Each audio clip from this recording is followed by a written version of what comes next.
तो hello guys, आज की इस वीडियो में मैं आपसे बेहतरीन टॉपिक डील करने जा रहा हूं। वो डील है वो जो कॉन्सेप्ट है वो होने वाला है केमिस्ट्री पर। तो गाइस आपने ये सुना होगा कि मैं लिख दूं Na सोडियम का मैं लिख रहा हूं कि 23 AMU, हाइड्रोजन का लिख देता हूं 1 AMU एंड क्लोरीन का लिख देता हूं 35.5 AMU एंड मैं लिख देता हूं, चलो कैल्शियम का लिख देता हूं 40 AMU। अप्रोक्सीमेट वैल्यू बता रहा हूँ गाइस, ये टोटल वो वैल्यू नहीं है। तो गाइस मैं ये पूछना चाहता हूँ कि व्हाट इज द AMU।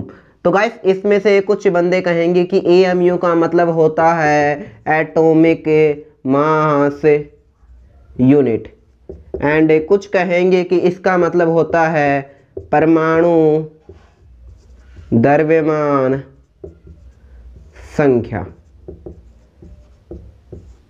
तो गाइस ये आप में से कुछ कहेंगे। तो गाइस मैं ये पूछना चाहता हूं, ये तो आपने ये बता दिया, लेकिन ये गाइस इसका मीनिंग नहीं है। मैं बात कर रहा हूं मीनिंग की, मतलब कि इसका मतलब क्या है। मैं बात कर रहा हूं मतलब की, मतलब क्या है गाइस। मैं ट्रांसलेशन नहीं पूछ रहा आपसे, मैं ट्रांसलेशन नहीं पूछ रहा। तो गाइस मैं बात करने वाला हूं AMU है क्या, मैं ये पूछ रहा हूं। मैं ये इसका मतलब नहीं पूछ रहा कि इसकी हिंदी क्या होती है। आप लोग मुझे हिंदी बता रहे हैं, तो इसका मतलब क्या है। तो गाइस चलिए बात करते हैं कि असल में इसका मतलब क्या होता है। तो गाइस आपने सुना होगा, मैं एक एग्जांपल लेके चलता हूं कि एग्जांपल है मेरा, मैं सोडियम को लेके चलता हूं और सोडियम के अकॉर्डिंग मैं आपको ये बताता हूं कि ये असल में AMU है क्या। तो गाइस आपको पता है कि सोडियम का जो एटॉमिक मास यूनिट है वो 23 होता है और ये पीछे AMU लगा दिया जाता है। तो चलिए अभी इसकी AMU की बात करते हैं। तो लेकिन गाइस अभी आप आपको पता है कि ये जो एक परमाणु है और परमाणु का द्रव्यमान 3 चीजों से मिलकर बना होता है, जिसमें से एक होता है इलेक्ट्रॉन, एक होता है प्रोटॉन, तीसरा होता है न्यूट्रॉन। तो गाइस आपने शायद सुना होगा कि इसका द्रव्यमान होता है 9.11 into 10 to the power -31 kg and इसका होता है 1.7 into 10 to the power -27 kg and इसका होता है 1.7 into 10 to the power -27 kg। ये आपने सुना होगा गाइस। ये लगभग सिमिलर होते हैं, सिमिलर होते हैं। इनकी वैल्यू थोड़ी सी चेंज हो सकती है, मतलब थोड़ी बहुत, लेकिन हाँ ये लगभग सिमिलर होते हैं। तो गाइस चलिए बात करते हैं कि आखिरकार होता क्या है। तो गाइस आपने एक फॉर्मूला पढ़ा होगा A बराबर P प्लस N। तो गाइस कई बार इसको A बराबर Z प्लस N भी पढ़ा जाता है, ये आपने फॉर्मूला गाइस पढ़ा होगा।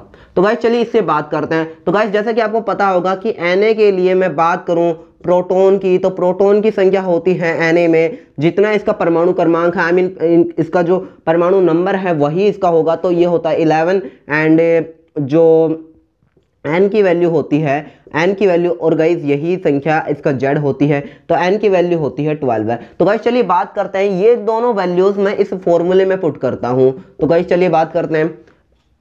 ओके तो गाइस इस फॉर्मूले में मैं अगर इसकी वैल्यू पुट करूं तो ध्यान से देखिए, तो एक ही जो परमाणु नंबर होते हैं वो होते हैं कितने, तो इसके होते हैं 11। लेकिन गाइस ये तो 11 एक संख्या है, नंबर है, कि यानी कि इसमें प्रोटॉन की संख्या कितनी है 11, ये नंबर है। लेकिन गाइस मैं बात कर रहा हूं प्रोटॉन का द्रव्यमान की, जो टोटल परमाणु द्रव्यमान है उसकी मैं बात कर रहा हूं। तो 11 एंड मल्टीप्लाई मुझे करना होगा, एक प्रोटॉन का जो द्रव्यमान होता है वो इतना होता है। तो guys 1.67 into 10 to the power -27 and मैं इसको थोड़ा सा, ठीक है, एंड इसी तरह मैं प्लस कर देता हूं 12 है, क्योंकि इसका 12 होता है, और एक न्यूट्रॉन का जो द्रव्यमान होता है वो भी होता है 1.67 इंटू 10 टू द पावर -27। तो गाइस अब मैं इसको जोड़ूंगा, तो जोड़ने के बाद 11 और 12 आ जाएंगे मेरे 23 एंड अप्रोक्सीमेट वैल्यू आ जाएगी 1.67 इंटू 10 टू द पावर -27। और गाइस मैं बता देता हूं कि इसी वैल्यू को आप लोग AMU के रूप में जानते हैं। तो गाइस आप एक बहुत ही भयंकर फॉर्मूला आ चुका है कि ये जो वैल्यू आप इतने सालों से पढ़ते हैं 1 AMU, ये AMU और कुछ नहीं गाइस, ये लगभग एक प्रोटॉन और एक न्यूट्रॉन का जो मास होता है उसके इक्वल ही होता है।